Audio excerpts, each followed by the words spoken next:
everyone, this is Richard Espinosa, and welcome to YO2A Roundup Arsenal News. We are your Second Amendment news source to help you keep informed on the importance of your Second Amendment rights and keep you informed on legislative bills that are happening both into your state as well as the state of Wyoming. But before I begin, I just want to give a special shout out to Jarrett from Guns and Gadgets, who inspired me to do what I'm doing right now.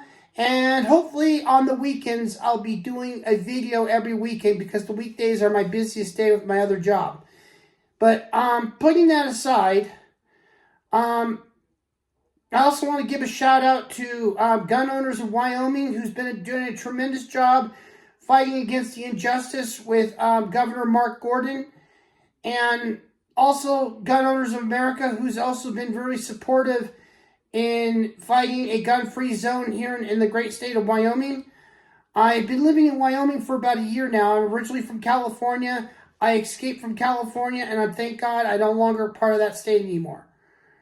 And, you know, I lived in California when it was a great state, but not anymore. But that's another story, and I'll get back to that later. But first, I'm going to be talking about an unjust law in California that just got defeated, or actually it got pulled out. Assembly Bill 1333, which was sponsored by North Hollywood Assemblyman Rick Zabur. Rick Zabur, or known as Rick Chavez Zabur, decided to pull out and get rid of SB 1333. He said it was complicated, but we know the real truth. It wasn't complicated. It was because of the fact that he was getting pressure from his constituents. And when you hold your elected officials accountable and you put their feet in the fire, they get the message that they cannot get away with things that violate our Second Amendment rights.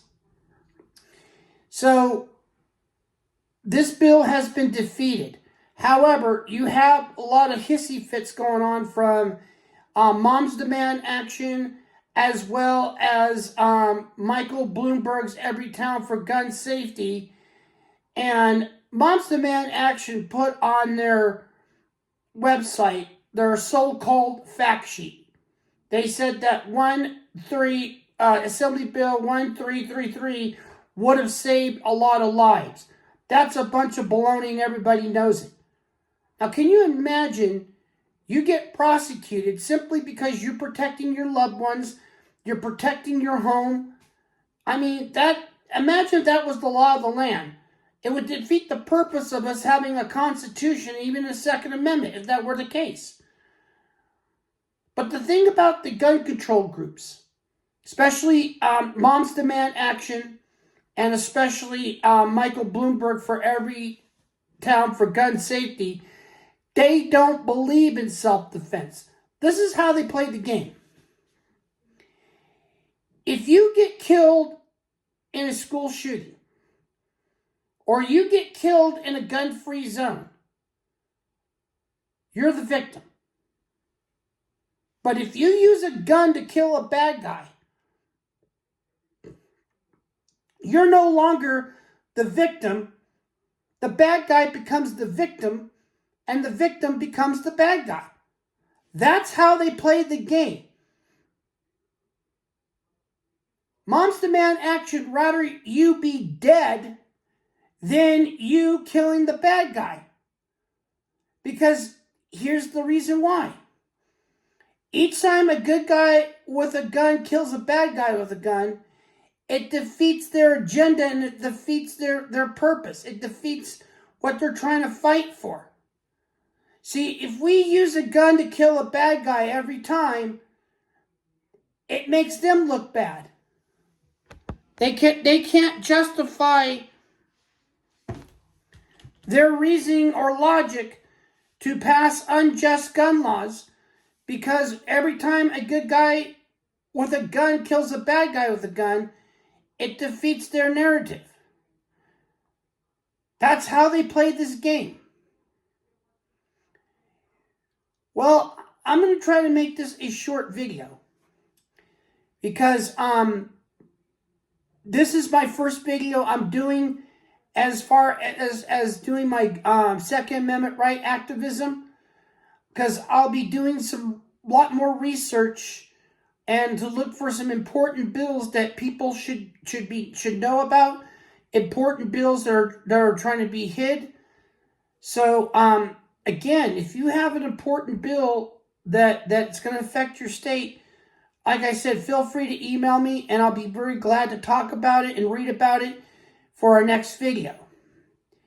You know, I lived in a time when California was a great state. It used to be. But unfortunately, it got bad. And for the longest time, California has not had a pro-gun governor. And as much as I liked Ronald Reagan, as much as I did, he was kind of a little iffy on the gun side. You know, he had his ups and downs when it came to the Second Amendment. But after Reagan, it went from worse. Because you had Jerry Brown. Then after Jerry Brown, you had George Duke Majan. Then from George Duke Majan, you had Pete Wilson. You had Gray Davis. You had Arnold Schwarzenegger. Jerry Brown again. And now Gavin the Clown Newsom.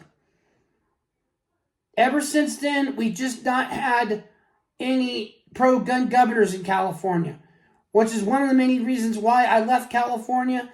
Not only was it expensive, but they were violating my rights. And I wanted to live in a state that respects my rights, that respects freedom, and Wyoming is it.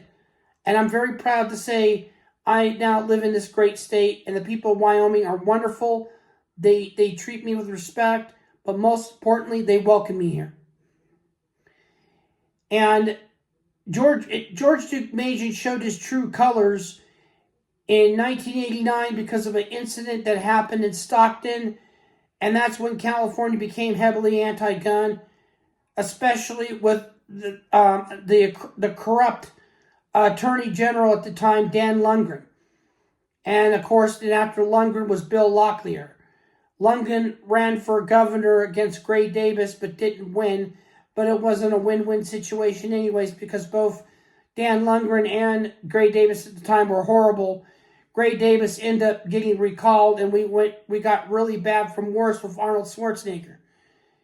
So, one thing I've learned though is that it doesn't matter if the person is a Democrat or Republican; it's where they stand, because you have just as many Republicans who support gun control as of those who are Democrats. It's about a person's demeanor. It's about their actions speak louder than words and what they accomplish. And you could tell whether if it's a Republican or a Democrat, if they're a friend or not a friend of the Second Amendment. It's not about Republican or Democrat. It's about the person with their demeanor and who stand for principles. And unfortunately, it's hard to find people nowadays who stand for principle. But one of the things we can do as law-abiding citizens, and I strongly encourage it, we have to lead by example. In order to win public opinion, we have to set a good example as gun owners. One, promote safety. Show that we set the good example of safe gun handling. Teach our kids the importance of safe gun handling. Take your kids out to the range, start off with a .22, and teach them the responsibility of being a gun owner. Because the children are our future. And they will be the ones who will be fighting for the Second Amendment long after we go. And one of the things, the Founding Fathers knew. The Founding Fathers knew that eventually what is going on today would happen in the future. That is why they wrote a Second Amendment. Because they experienced tyranny like the tyranny we're experiencing today. On that fateful day of April 10th, 1775, when we ambushed the British were coming in to confiscate the muskets, confiscate all the firearms from the 13 colonies.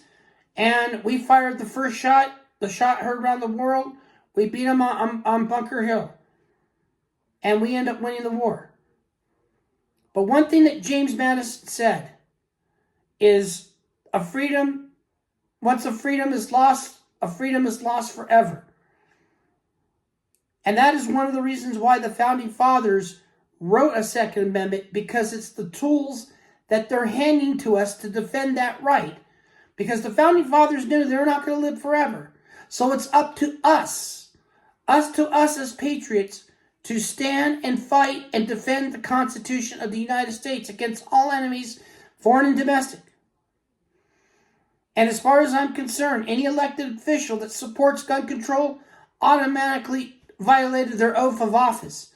Because everyone, Democrat and Republican, all raised their right hand to protect and defend the Constitution of the United States against all enemies, foreign and domestic.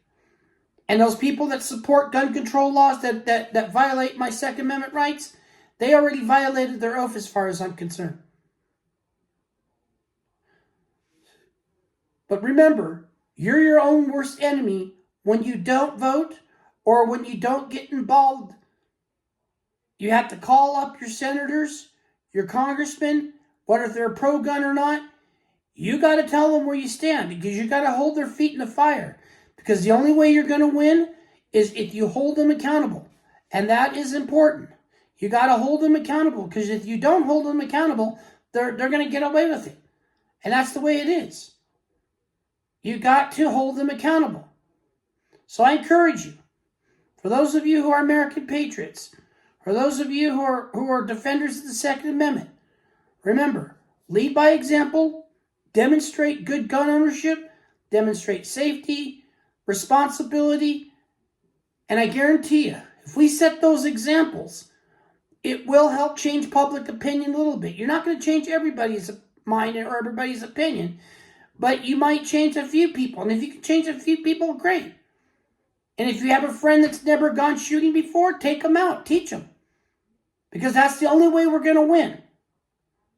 Because one thing the gun control nuts don't believe in, they don't believe in gun safety. They don't think there's no such thing as it is.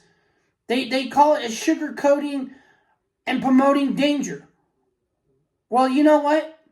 I much rather live under dangerous freedom than live under peaceful slavery any day of the week.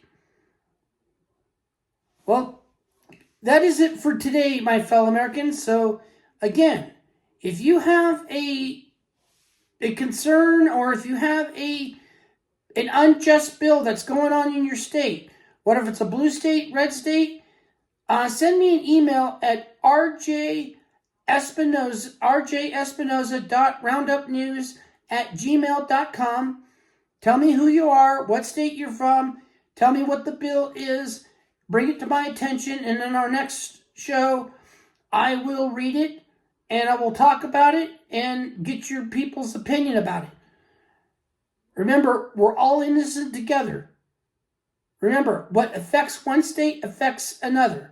A threat to one state is a threat to all states. That is why we're the United States of America. It's united we stand, or divided we fall. And as Benjamin Franklin once said, either we hang together or we hang separately. We all have to hang together and join the fight. Until then, be safe, be armed, be vigilant, protect your family, protect your community.